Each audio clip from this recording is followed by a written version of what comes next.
नमस्ते, good morning, good afternoon, good evening. कैसे हैं आप सभी? उम्मीद करता हूं काफ़ी अच्छे होंगे। तो जिस समय आप ये भी लेक्चर मेरा देख रहे हैं तो उसी हिसाब से अपना अपना सभी को सबको नमस्कार। चलिए शुरू करते हैं हम अपना अगला लेक्चर। ये लेक्चर नंबर हमारा 5 होने वाला है। अभी तक हमने काफ़ी अच्छे तरीके से त्रिभुज के बारे में कवर कर लिया है। अब हम लेक्चर नंबर 5 में त्रिभुज के समरूपता के बारे में एक एक करके A to Z point cover करेंगे। और मैं आप उम्मीद दिलाता हूँ कि इस लेक्चर को कवर करने के बाद आपको 100% कॉन्सेप्ट क्लियर हो जाएंगे। अब समरूपता के बारे में आपको कोई भी कन्फ्यूजन नहीं होगी। आपको 100% कॉन्सेप्ट क्लियर करने की गारंटी मेरी है, और कुछ जो कठिन चीज़ें हैं उन्हें याद कराने की गारंटी मेरी है। आप इसे ध्यान से सुनेंगे, समझेंगे और अपने हिसाब से नोट्स को लिखेंगे। ठीक, चलिए तो शुरू करते हैं लेक्चर। त्रिभुज की समरूपता। समरूपता क्या होती है? समान रूप।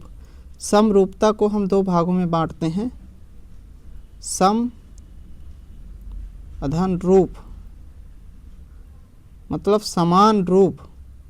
रूप समान हो, आकार चाहे जैसा हो, आकार छोटा हो सकता है, आकार बड़ा हो सकता है, कुछ भी हो सकता है। आकार छोटा बड़ा, बड़ा आकार हो सकता है, छोटा हो सकता है। जैसे त्रिभुज का ये रूप तो एक दूसरे के समान है, लेकिन इनका आकार बड़ा है, इसका आकार छोटा है। ठीक, इसी तरीके से वृत्त को देखिए। जैसे ये वृत्त बना हुआ है गोला, तो इसमें देखिए इसका क्या है, वृत्त का जो ये है यहाँ पर, और इस वृत्त को देखिए, दोनों का आकार क्या है, आकार अलग अलग है लेकिन रूप समान है। इसी को हम समरूपता कहते हैं। आज त्रिभुज की समरूपता इतनी प्रॉपर्टी है, इतना कुछ भी है, सब कुछ डिस्कस करेंगे। चलिए शुरू करता हूँ। समरूप त्रिभुज का परिचय। समरूप त्रिभुज वो त्रिभुज होते हैं जो एक दूसरे के समान दिखते हैं। एक दूसरे के कैसे दिखते हैं? समान दिखते हैं।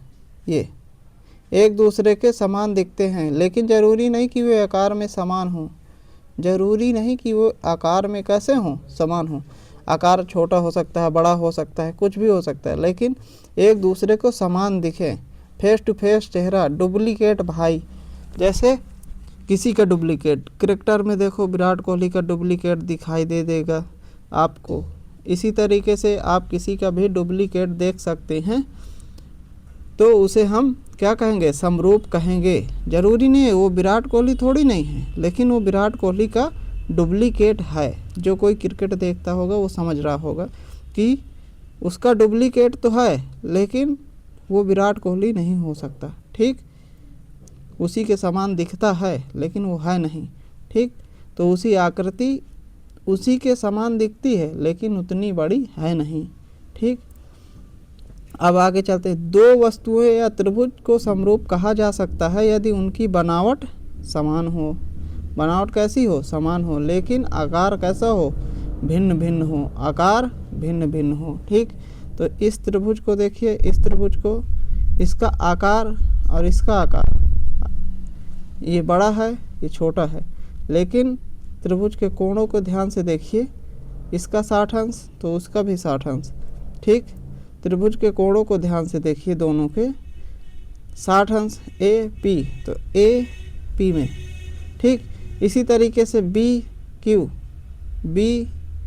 में, इसी तरीके से सी आर में, तो ये सी आर में।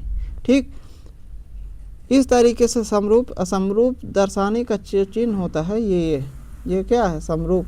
अगर ऐसा चिन्ह कहीं दिखाई दे तो यह त्रिभुज क्या है? समरूप है। अब ध्यान से इस चिन्ह को देख लीजिए। सर्वांगसम अलग होता है, यह उसे आगे क्लासों में पढ़ेंगे, लेकिन पहले त्रिभुज जो समरूप है उसका समझिए। ठीक, अब समरूप होने के लिए जो शर्तें हैं वो क्या क्या क्या? उनके संगत कोण बराबर हों। संगत कोण आपस में कैसे हों? बराबर हों त्रिभुज के। जैसे ये 60 अंश का है तो यहाँ भी 60 अंश का, यहाँ पे बी 70 अंश का, 70 अंश का, सी और यहाँ पे आर 50-50 अंश का। तीनों संगत कोण आपस में बराबर हैं, ठीक, तो त्रिभुज कैसा है, समरूप है। उनकी सम्मुख भुजाओं का अनुपात हो, सम्मुख भुजाओं का अनुपात होगा, कैसे होगा, ए बी जो लंबाई है, यह ए बी जो लंबाई है यह पी क्यू के लंबाई के अनुपात में बराबर बी सी लंबाई है वह पी आर के लंबाई के अनुपात में होगी। ये यहाँ पे अगर इसको बराबर कर दें, चाहे इसको बराबर कर दें, सम्मुख भुजाओं के अनुपात के होगा।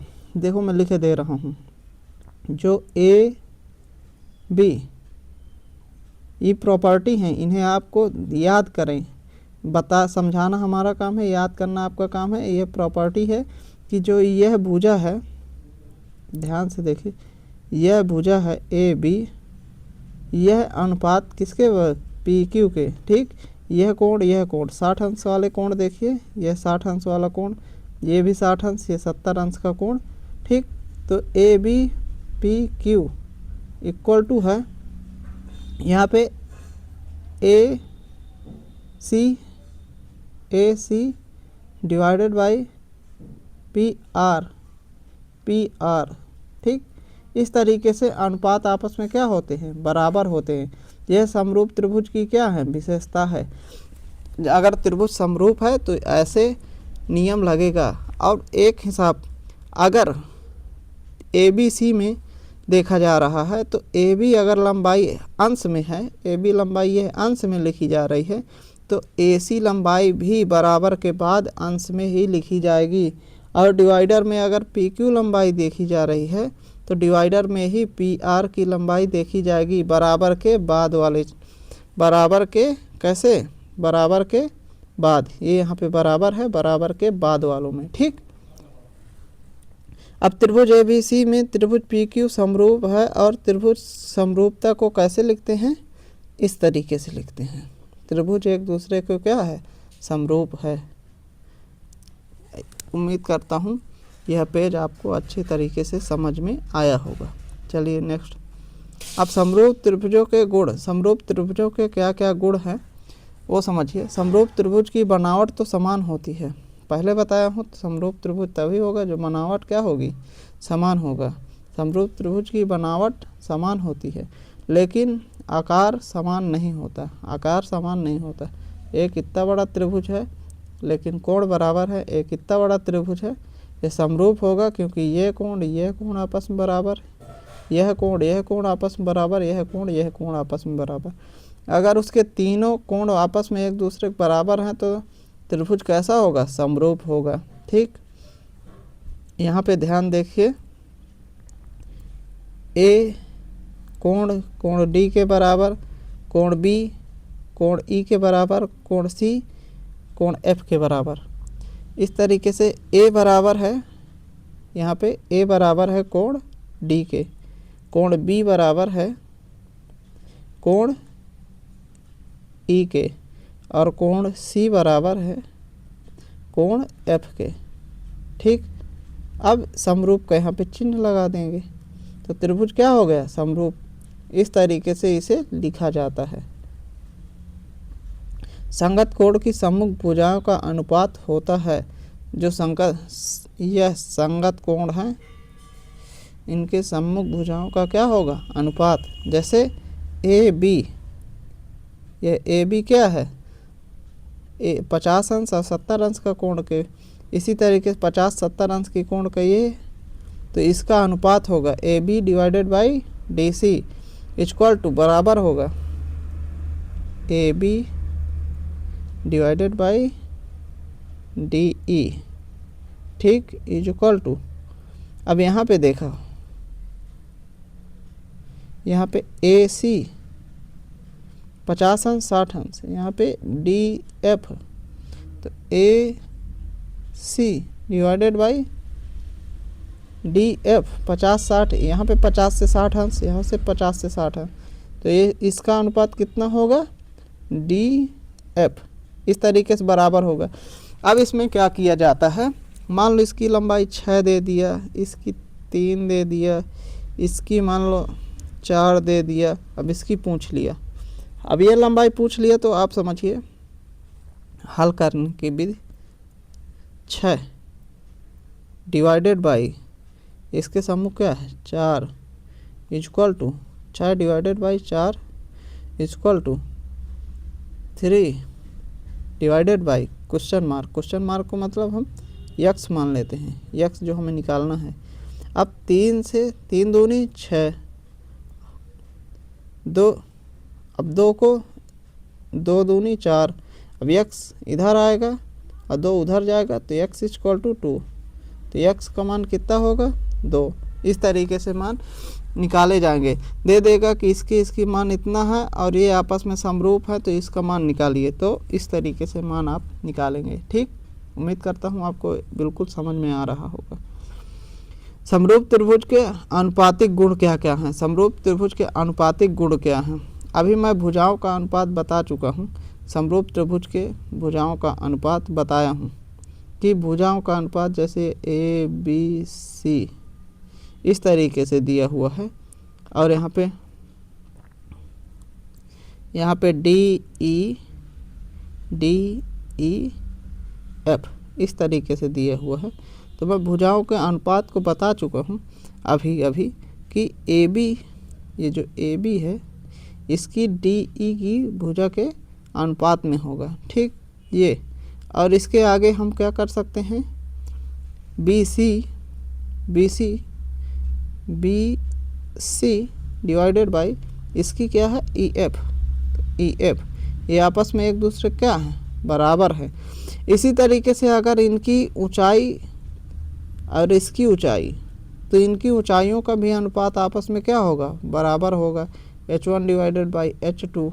ऊंचाई अगर इसकी ऊंचाई h1 है, इसकी ऊंचाई h2 है, ठीक, अनुपात आपस में क्या होगा बराबर होगा। एंगल बाइसेक्टर मतलब कोण समद्विभाजक, यहाँ से कोण समद्विभाजक। अगर आपको एंगल बाइसेक्टर ऊंचाई नहीं पता है तो आप पिछले लेक्चर में जाके इसका अच्छे से अध्ययन कर सकते हैं। पिछले लेक्चर में पूरे 1 घंटे में A to Z सारी चीज़ें बताया गया है कि एंगल बाइसेक्टर ऊंचाई सब क्या है। ठीक, तो आगे की बात अब यहाँ पे समझ में आ रहा होगा कि जो एंगल बाइसेक्टर है, कोण है, उसको 2 भागों में जो बांट रहे हैं उसे हम एंगल बाइसेक्टर कहते हैं, तो उनका जो अनुपात होगा उसका बराबर होगा। इसी तरीके से रेडियस आगे चल के आएगा तो इसे बताएंगे, लेकिन आप इतना याद रखिए कि रेडियस का अनुपात आपस में बराबर होता है। इसी तरीके से जो इनर रेडियस हो गया, अब आउटर रेडियस जो R1 R2 होता है उनका अनुपात बराबर होता है। इसे भी अगले लेक्चर में पढ़ाएंगे आगे चल के। अब परिमाप तो त्रिभुज का आपको सबको पता होगा कि तीनों भुजाओं का जो योग होता है उसे हम त्रिभुज का क्या कहते हैं परिमाप। तीनों भुजाओं के योग को त्रिभुज का परिमाप कहते हैं। अब इनका अनुपात आपस में क्या होता है बराबर, परिमाप आपस में बराबर होता है।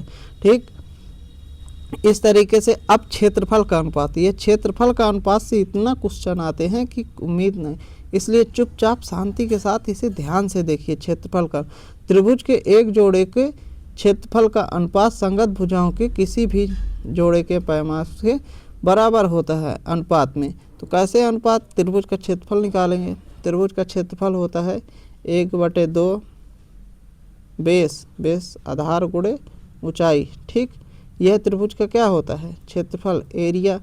अब यहाँ पे त्रिभुज ABC दिया हुआ है, त्रिभुज ABC का क्षेत्रफल 1/2 गुणे उसके आधार दिया हुआ है। अब ऊंचाई।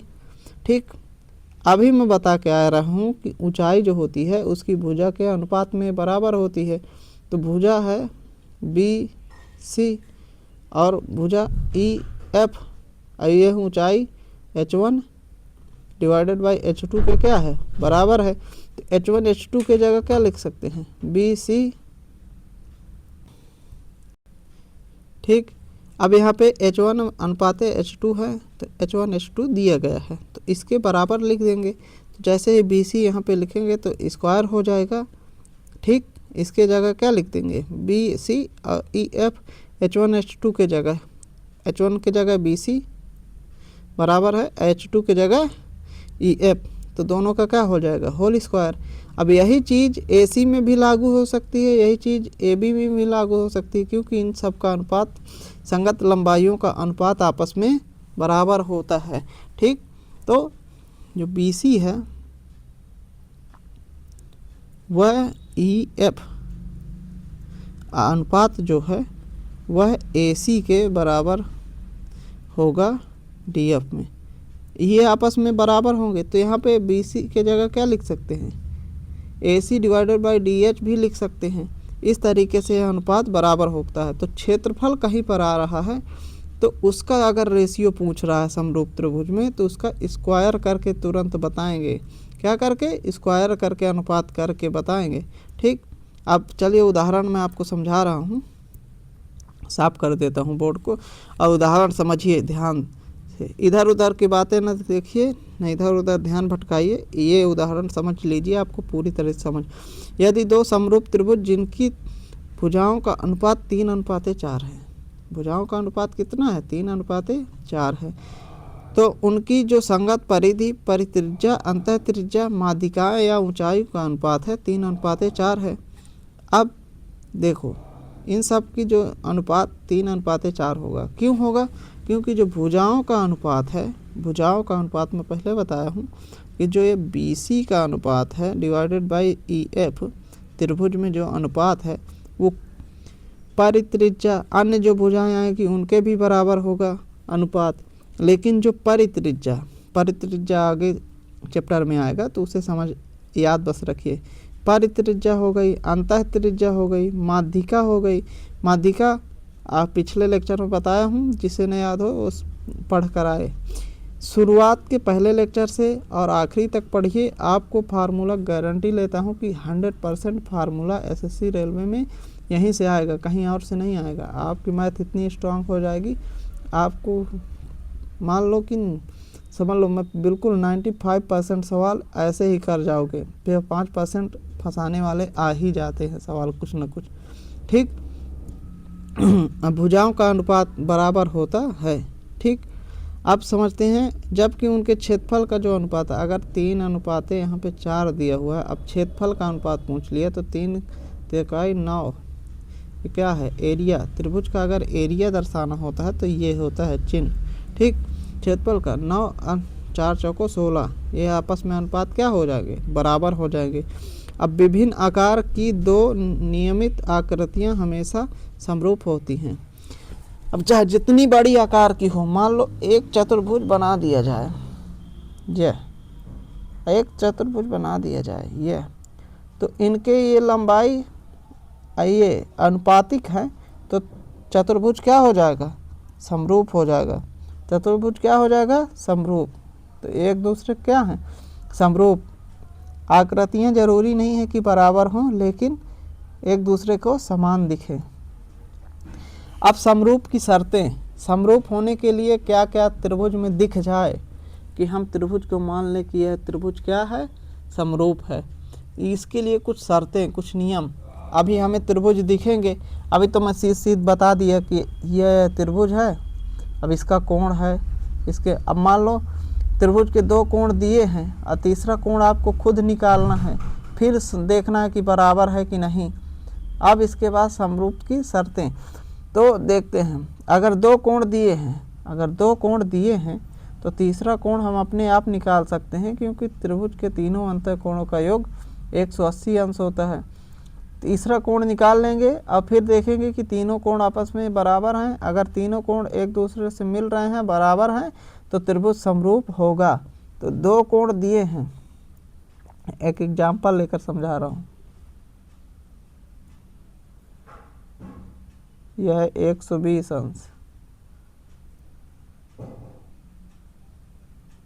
यह कोण 120 अंश, 2 कोण आपस में बराबर है। यह 30 अंश, यह भी 30 अंश। तो पूछ रहा त्रिभुज समरूप है कि नहीं। अगर 2 कोण देखो बराबर हैं, तीसरा कोण बराबर है, तो ये जो तीसरा कोण आएगा वह स्वयं ही बराबर हो जाएगा, क्योंकि दोनों में त्रिभुज का अंतः कोणों का योग 180 अंश होगा। तो यहाँ पे ये भी 30 अंश आएगा और यहाँ पे यह भी 30 अंश आएगा। अब 180 अंश जैसे ही होगा तो अब यहाँ से देखिए इसमें भी 180 अंश होगा, इसमें भी, तो ये 30 अंश, ये भी 30 अंश। अब त्रिभुज क्या हो जाएगा, समरूप हो जाएगा, क्योंकि तीनों कोण आपस में क्या हैं, बराबर है। अब इस बात को ऐसे भी दे सकता है कि यह त्रिभुज है, यह 100 अंश है, यह 30 अंश है। अब यह कोण नहीं दिया, लेकिन अब इसी को ऐसे भी दे सकता है, यहाँ पे 100 अंश है, अब यहाँ पे 30 अंश है। अब यह कोण नहीं दिया तो यह कोण आपस में क्या हो जाएंगे, बराबर हो जाएंगे। क्यों, क्योंकि 100 और 30 तो आपस में मिल रहे हैं, लेकिन इसको जब निकालेंगे तो ये कितना आएगा, ये 50 आएगा, इसमें भी कितना आएगा, ये यहाँ पे 50 आएगा। तो आपस में त्रिभुज के तीनों कोण बराबर हो रहे हैं कि नहीं, भले ही उल्टा है लेकिन एक दूसरे के समरूप हो रहे हैं कि नहीं, हो रहे हैं। इसलिए यह त्रिभुज कैसा कहलाएगा, समरूप कहलाएगा। ठीक तो यही बात है इसमें। अगर दो कोण बराबर दिए हों, दो कोण बराबर दिए हों तो तीसरा कोण अपने आप बराबर हो जाएगा, और जो कोण जिसके सामने बराबर है उसी के हिसाब से समरूप होगा। जैसे त्रिभुज ABC देखिए, ए यहाँ पे त्रिभुज देखिए, यहाँ पे त्रिभुज ए है, पेंटिंग मिस्टेक है, PQ। ठीक, यहाँ पे देखिए ए है तो यहाँ पे क्या है, P। आपस में त्रिभुज क्या है, बराबर है, ये कोण। ठीक, इसी तरीके से B बराबर है किसके, Q के। इसी तरीके से C बराबर है किसके, R के। ये आपस में बराबर है तो इसका मतलब यह त्रिभुज कैसा हो जाएगा, समरूप। इसकी भुजाएं बराबर हों यह जरूरी नहीं है, ठीक, लेकिन इसका जो रूप है वो एक समान दिखेगा। अब SS समरूपता का मान क्या है, SS समरूपता का मतलब यदि किसी त्रिभुज की तीनों भुजाएं आपस में क्या हैं, बराबर हैं, तीनों भुजाएं आपस में बराबर हैं तो त्रिभुज क्या कहलाएगा, समरूप कहलाएगा। ठीक, इसे SS का मतलब साइड होता है, और इसे हम साइड कैसे, भुजा। यदि दो त्रिभुज की संगत भुजाएं समानुपातिक है तो जैसे AB को समानुपात PQ, इस तरीके से यहाँ पे AC का समानुपात PR, AC का समानुपात PR, AB का समानुपात PQ, जो BC है इसका समानुपात QR। अगर इनका समानुपातिक बराबर है तो त्रिभुज समरूप होगा। त्रिभुज क्या होगा, समरूप होगा। अब इस बार भुजा दे दिया तो त्रिभुज कैसा होगा, समरूप होगा। ठीक, अब कोण एंगल, भुजा एंगल कोण। अब भुजा एंगल कोण कैसे होता है, ये भुजा हुई, ये कोण हुआ। ठीक, अब दो भुजाएं और कोण अगर आपस में बराबर है, इसमें भुजाएं अनुपात में हैं और कोण आपस में अगर बराबर है तो यहाँ पे जो भुजा खींची जाएगी वो भी आपस में बराबर अनुपात में आएगी। तो यदि दो त्रिभुज में परस्पर संगत भुजाएं और उनके समानुपाती हैं जो भुजाएं हैं, भुजाओं को मैं बता चुका कि जैसे यहाँ पे ए बी इस तरीके से है, यहाँ पे PQ ABC। अगर AB भुजा PQ के क्या है, AB भुजा PQ के बराबर है, इसी तरीके से BC भुजा, जो BC भुजा है यह साइड एंगल बीच में और साइड एंगल साइड, ठीक, आपस में बराबर हैं तो तीसरी भुजा जो खींची जाएगी वो भी आपस में बराबर हो जाएगी। क्योंकि दो भुजाएं आपस में बराबर हो गई तो तीसरी भुजा अपने आप आपस में बराबर हो जाएगी। कोई भी त्रिभुज है, इसकी दो भुजाएं आपस में बराबर है तो तीसरी भुजा अपने आप बराबर हो जाएगी। ठीक, तो यदि हम त्रिभुज की दो कोण समान है तो तीसरा कोण भी समान होगा। इसी तरीके से यदि दो भुजाएं आपस में बराबर हैं तो तीसरी भुजा भी आपस में बराबर होगी। इस हिसाब से त्रिभुज क्या हो जाएगा, समरूप हो जाएगा। अब क्वेश्चन किस तरीके से दिया रहेगा, क्वेश्चन में यहाँ पे यह भुजा दे दिया, यहाँ पे यह भुजा का मान दे दिया। अब यह भुजा का मान दे दिया, इस भुजा का मान पूछ लिया। ठीक, या तो इस कोण का मान दे दिया, इस कोण का मान दे दिया। और ये भुजा आपस में बराबर कर दिया, फिर कहेगा यहाँ यहाँ का कोण बताओ, तो जो कोण यहाँ यहाँ आएगा वही कोण यहाँ यहाँ भी आएगा। ठीक, आगे चलते हैं। अब कुछ उदाहरण है तो उनको समझते हैं और लगाने का प्रयास करते हैं। इसका चित्र मैं बनाऊंगा और आपको समझना है। आप पहले एक बार वीडियो पॉज करके ट्राई करिए, हल करने का प्रयास कीजिए। ठीक, उम्मीद करता हूँ कर लिए होंगे। तो चलिए अब मैं लगाता हूँ। ठीक, त्रिभुज बनाएंगे ABC, त्रिभुज बना लिया। कलर थोड़ा चेंज कर लेता हूँ, वही कलर आ गया ABC। ठीक, और त्रिभुज बनाएंगे PQR। ठीक, अब इसमें समान समकोण त्रिभुज है। समान समकोण तो एक कोण 90 अंश का, तो एक कोण 90 अंश का। अब कौन सा कोण 90 अंश के हैं? B, तो B कोण का मान कितना है? 90 अंश। ठीक, इसी तरीके से Q कोण का मान कितना है? 90 अंश। ठीक, अब कह रहा है BC, जो BC है, BC divided by AB, divided by AB, तो यहाँ पे हम एक का बटा लगा सकते हैं कि नहीं? लगा सकते हैं। तो AB जो BC अनुपात है AB का, वो 2.4 है। ठीक, और जो QR ये है, ये कितना है? 6 है। अब QR 6 है, अब BC डिवाइडेड बाई AB, तो अब हम इसे लिखेंगे BC divided by AB equal to BC divided by AB equal to, यहाँ पे देखिए BC तो CR, ठीक, डिवाइडेड बाई AB PC। ठीक, तो अब इसका मान जो है दिया हुआ है 2.4, तो यहाँ पे लिखेंगे 2.4। अब यहाँ पे लिखेंगे इक्वल टू C, जो QR का मान है, यहाँ पे QR है, QR का जो मान है वो कितना है? 6 रखेंगे। यहाँ पे लिखेंगे जो P और Q का मान है, PQ का जो मान है, PQ का जो मान है उसे निकालना है, तो PQ का मान ही ऐसे कर देंगे। अब यहाँ पे PQ के मान निकालने के लिए PQ इधर लाएंगे और 2.4 इधर ले जाएंगे और भाग देंगे तो 2.5 आ जाएगा। ठीक, अब इतना बेसिक आप हल कर लेंगे। PQ equal to 6 divided by 2.4। 2.4 से जब भाग देंगे तो दशमलव हटाएंगे, यहाँ पे 0 बढ़ाएंगे और फिर भाग देंगे तो 2.5 आएगा। ओके, चलिए नेक्स्ट एग्जांपल आप देखते हैं, समझते हैं। समरूप आकृतियाँ समकोण त्रिभुज में कैसे कैसे समरूपता होती है, इस बात को समझते हैं, क्योंकि समकोण त्रिभुज में बहुत से आकृतियाँ बनती हैं समरूपता की।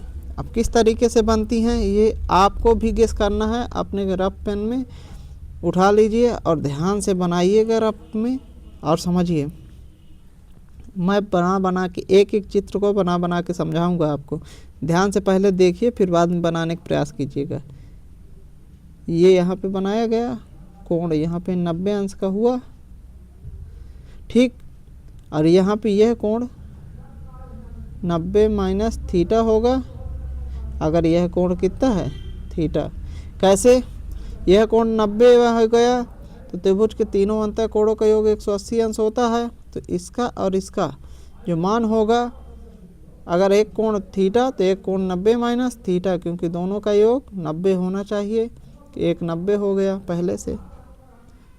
180 अंश होता है त्रिभुज के तीनों अंतर कोणों का मान। एक कोण 90, दूसरा कोण 90, दो कोणों का योग होना चाहिए। एक कोण अगर थीटा है तो दूसरा कोण 90 माइनस थीटा बनेगा। ठीक, एक कोण अगर थीटा हो गया, ठीक, इस तरीके से बनेगा। आप समझिए, यहाँ पे अगर हम त्रिभुज के इस भाग को यहाँ पे काट देते हैं, ये अब पूछते हैं ये परपेंडिकुलर है, तो अगर ये थीटा है, ये 90 है, तो ये 90 माइनस थीटा यहाँ पे बचेगा।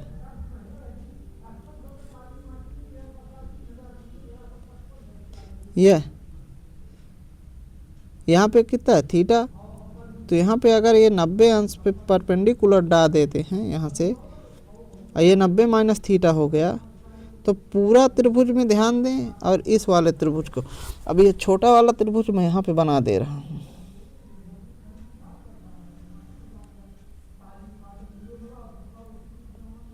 ये 90 हो गया, ये 90 माइनस थीटा हो गया, 90 माइनस थीटा, ये थीटा हो गया। ठीक, अब पूरा त्रिभुज, यह पूरा त्रिभुज हो गया, यह कलर चेंज करके दिखा रहा हूँ, यह पूरा त्रिभुज हो गया ये। तो त्रिभुज आपस में कैसे होंगे, समरूप होंगे। तो कैसे समरूप होंगे, यह कोण यह कोण, अगर उसी में बीच से लाइन खींच दी जाए तो समरूप होंगे। ठीक, अब एक और समरूपता देख लीजिए, ये बहुत टफ है और ये हमेशा पूछा जाता है, आप इसे दोहरा के देख लीजिएगा, कहे तो मैं ही दोहरा देता हूँ, जो जिसे समझ में आ गया वो स्किप कर दे और आगे बढ़ ले।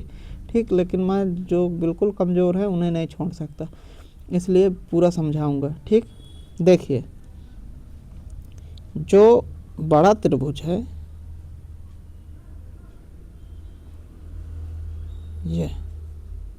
यह कोण 90 माइनस थीटा, यह कोण थीटा, यह कोण 90 अंश। ठीक, इसी तरीके से अगर इसे हम बड़ा त्रिभुज को बीच से यहाँ से कट कर देते हैं तो ये 90 अंश सीधे परपेंडिकुलर सामने वाली में डाल देते हैं, तो इस तरीके से यह 90 अंश,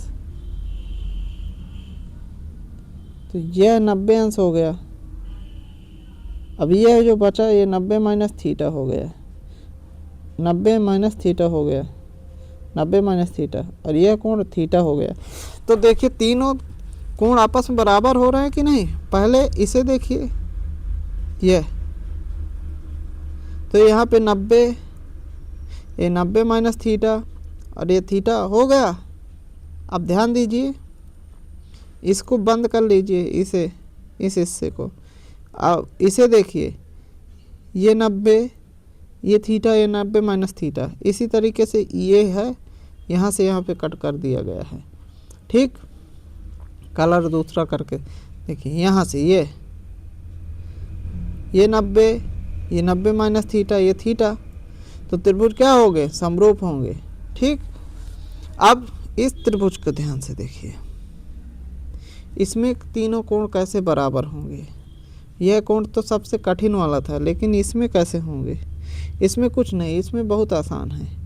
इसमें ये इसलिए आसान है क्योंकि पहले बताया हूँ पिछली क्लासों में कि अगर कोई तिर्यक रेखा दो समांतर रेखाओं को काटती है तो उनके संगत कोण आपस में क्या होते हैं, बराबर। तो यह कोण आपस में क्या होंगे, बराबर। यह कोण आपस में क्या होंगे, बराबर। और यह कोण तो कामन उभयनिष्ठ है ना, इसीलिए ये कामन उभयनिष्ठ है।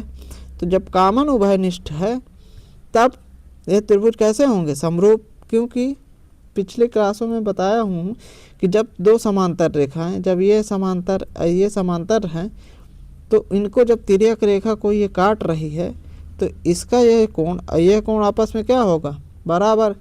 जब कैसा कोण कहलाएगा, संगत कोण। इसी तरीके से यह कोण आपस में क्या होगा, बराबर, क्योंकि क्या कोण कहलाएगा, संगत कोण कहलाएगा।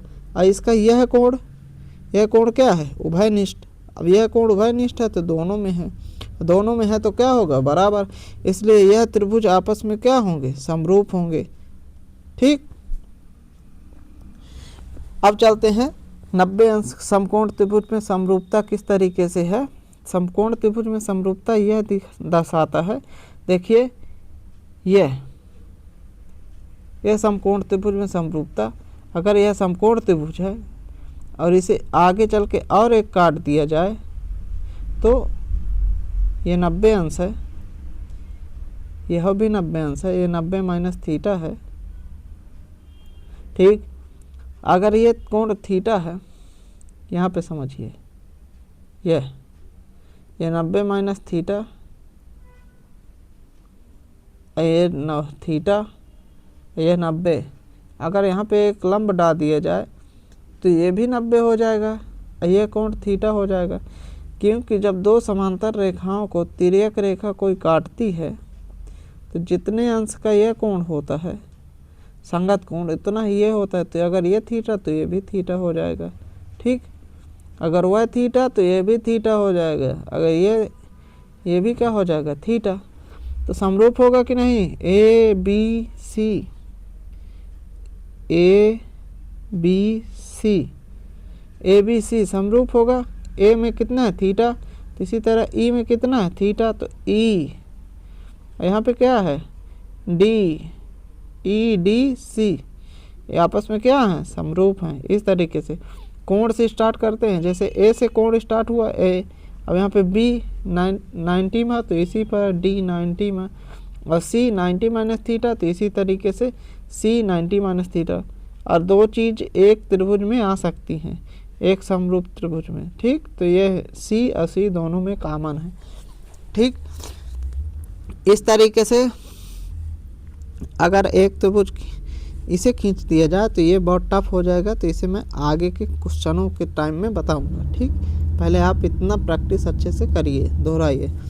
अब दो समांतर रेखाएं हैं, दो समांतर रेखाएं, और उनको अगर कोई तिर्यक रेखा काट दे रही है, तिर्यक रेखा काट दे रही है, तो इन दो समांतर रेखाओं को तिर्यक रेखा जब काटती है तो त्रिभुज समरूप कैसे होंगे, पहले समझिए। यहाँ पे जो ये कोण बनता है और यहाँ पे जो कोण बनता है, ये किस प्रकार का कोण होता है, एकांतर कोण। एकांतर कोण होते हैं तो एकांतर कोण आपस में क्या होते हैं, बराबर होते हैं। इसी तरीके से यहाँ पे ध्यान से देखिए, जो यहाँ पे कोण होगा, यहाँ पे कोण होगा, ये क्या होंगे, एकांतर कोण होंगे, तो आपस में क्या होंगे, बराबर होंगे। और यहाँ पे क्या होंगे, शीर्षाभिमुख कोण, तो आपस में क्या होंगे, बराबर। अब जब तीन कोण आपस में बराबर हो गए तो त्रिभुज कैसा कहलाएगा, समरूप कहलाएगा। त्रिभुज क्या कहलाएगा, समरूप। अब इन तीन त्रिभुज को किस तरीके से प्रदर्शित करेंगे, ये कोण कहाँ है, ये यहाँ पे ओ है, यहाँ पे क्या है, ए है, यहाँ पे क्या है, बी है, यहाँ पे क्या है, सी है, यहाँ पे क्या है, डी है। अब चलते हैं, ए अब किसके बराबर है, डी, तो ए लिखेंगे, यहाँ पे लिखेंगे डी।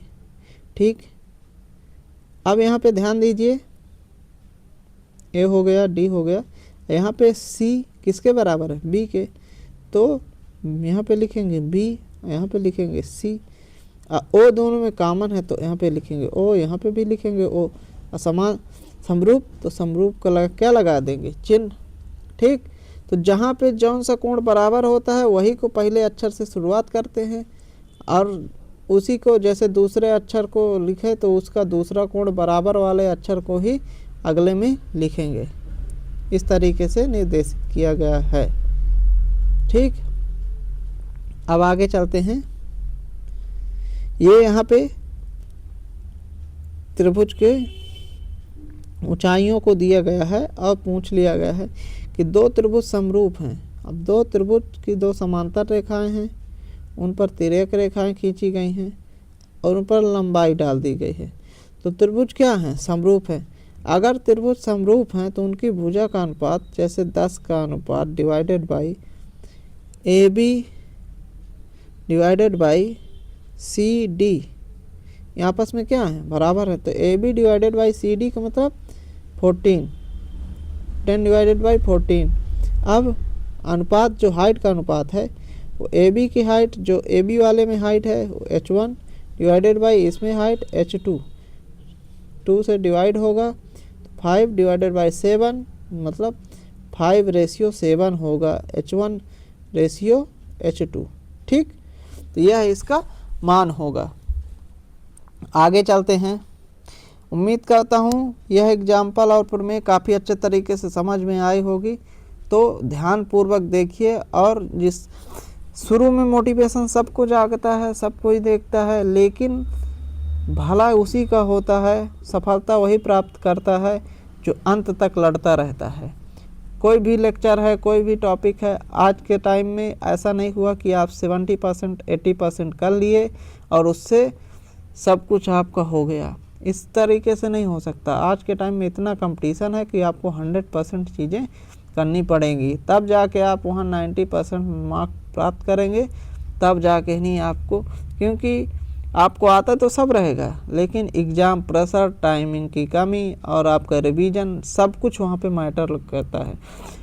ठीक, तो चलिए टाइम आपका ज़्यादा नहीं लेते हुए आगे चलता हूँ। समांतर रेखाओं के बीच की दूरी को कैसे ज्ञात करते हैं? तो समांतर जो रेखा है उसके बीच की दूरी किस तरीके से ज्ञात करते हैं? जेड को किस तरीके से ज्ञात किया जाता है? तो इसका सीधा सा फार्मूला होता है कि दो समांतर रेखाएं हैं ये, और उनके एक बेस, समांतर रेखाओं पे क्या कर दिया गया, बेस, और उनसे एक एक त्रिभुज बना दिया गया, वहीं से समान बेस से क्या बना दिया गया, त्रिभुज। तो समान बेस से जो त्रिभुज बनाया गया उसके बीच में जो दूरी है, उनके बीच में क्या है, दूरी है, यह दूरी, ठीक, उनके बीच में दूरी है, इसे ज्ञात करना है। तो इसका सीधे फार्मूला होता है आजू बाजू की भुजाओं का गुणनफल डिवाइडेड बाई आजू बाजू के भुजाओं का योग। ठीक, इसका सीधा सा फार्मूला है, इसे याद करना पड़ेगा आपको। ठीक, दो समांतर रेखाएं दी गई हैं, उनकी त्रिभुज बनाया गया है, तो उनके जो आजू बाजू की भुजाएं होंगी उनका गुणनफल डिवाइडेड बाय आजू बाजू भुजाओं का योग। अब इसमें दो चीज़ दे देगा, तीसरा जेड पूछ लेगा। आगे चलते हैं, उदाहरण समझिए। एक एग्जाम्पल से आपको समझा रहा हूँ कि किस तरीके से सर्वांग समता दी गई है। अब यह रेखा आपस में क्या है, ईडी रेखा और बीसी रेखा आपस में समांतर है। अगर यह रेखा आपस में समांतर है तो समझिए तिर्यक रेखा यह काट रही है। अगर यह तिर्यक रेखा काट रही है तो यहाँ पे जो थीटा कोण बन रहा है यहाँ पे भी थीटा बनेगा, और इस त्रिभुज के लिए और बड़े वाले त्रिभुज के लिए एक कोण तो उभयनिष्ठ हो गया, क्योंकि ये दोनों बार आ रहा है, जब यहाँ पे त्रिभुज बना रहे हैं तब भी, जब बड़ा के बना रहे हैं तब भी। ठीक, उभयनिष्ठ हो गया। अब इस तरीके से यहाँ पे कोण अगर एल्फा है तो ये भी कोण एल्फा होगा। ठीक, क्योंकि समांतर रेखाएं, दो समांतर रेखाओं को जब तिर्यक रेखा काटती है तो इनके संगत कोण आपस में क्या होते हैं, बराबर। तो ये अल्फा तो ये भी अल्फा। ठीक, अब इनका अनुपात आपस में क्या होगा, बराबर होगा। तो इनका अनुपात आपस में बराबर किस तरीके से होगा, ये देखिए। तो ए ई समरूप त्रिभुज की हैं। ठीक, यहाँ पे कोण कितना है, एल्फा, यहाँ पे कोण कितना है, एल्फा, ये थीटा है। ठीक, ये कोण आपस में क्या है, बराबर। तो ए से एल्फा तक की भुजा का अनुपात, ए से एल्फा तक की पूरी भुजा होगी तो 4 7 4 11.4 डिवाइडेड बाई, अब ए से एल्फा तक का छोट वाले त्रिभुज में, ए से एल्फा तक का 7.2। इसी तरीके से ए से सी तक, अब ए से सी तक हम ध्यान दें तो ए से सी तक, अब हमसे पूछा किसे, डी ई की लंबाई पूछा है। ठीक, तो हमें पहले डी ई की लंबाई, तो डी ई की लंबाई पूछा है तो बड़े वाले त्रिभुज में पहले देखे हैं, तो इसी तरह बड़े वाले त्रिभुज में बी सी की लंबाई कितनी है, 8.4 डिवाइडेड बाई छोट वाले त्रिभुज में डी ई। अब डी ई, अब यहाँ से दशमलव हटाएंगे, पहले ये दशमलव हट गया। ठीक, अब यहाँ पे ये है, यह दशमलव है तो यहाँ पे भी दशमलव लगा हुआ है, उसे भी हटाने का प्रयास करेंगे। पहले काट लेते हैं, अंश हर में दशमलव हटा के पहले काट लेते हैं। ये जो 72 दिया हुआ है, यहाँ पे 114 दिया हुआ है, तो ये कहाँ से जाएगा,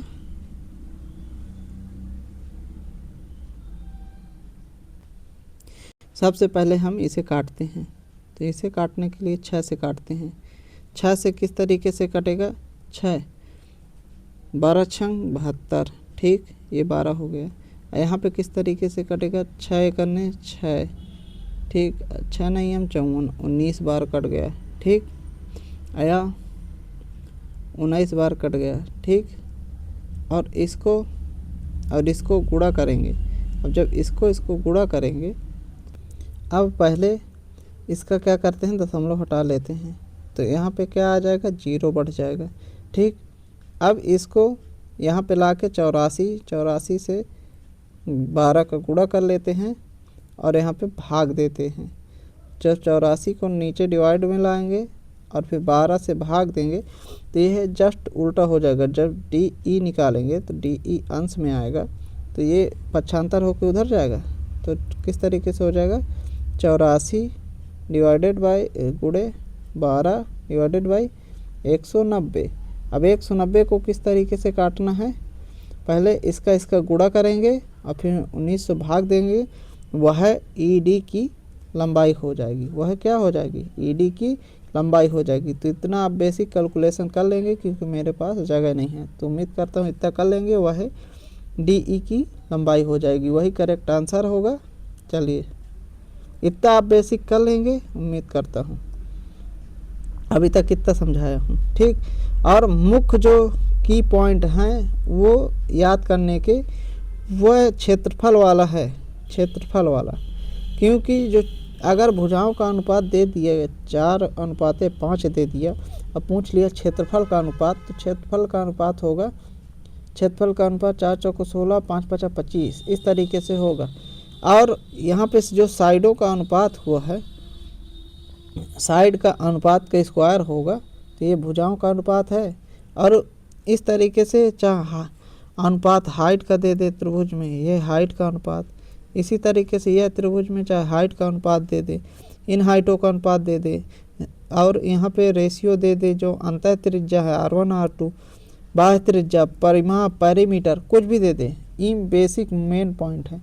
और यह सूत्र है जेड निकालने के लिए दे दे। जेड का मतलब 2 समांतर रेखाएं और उनका बेस, तो उनसे यह त्रिभुज बना दिया गया। अब जो त्रिभुज में